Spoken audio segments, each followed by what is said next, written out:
হঠাৎ করেই প্ল্যানিং হলো মাওঘাটে যাওয়ার। আর সেখানে যাওয়ার মূল উদ্দেশ্য হলো একটাই, ইলিশ মাছ খাওয়া। তো অফিসের সবাইকে নিয়ে বেরিয়ে পড়লাম গাড়ি নিয়ে।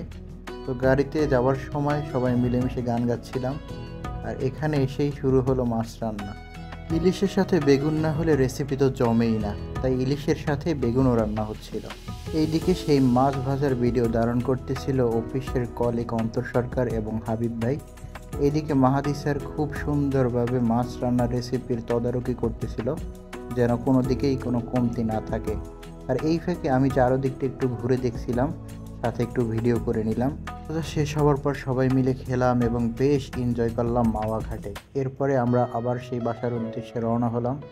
গাড়িতে বসে সবাই অনেক মজা করলাম, গান গাইলাম এবং আসার সময় বেশ এনজয় করেছিলাম এই আজকের হঠাৎ করেই প্ল্যানিং করা মাওয়া ট্যুর।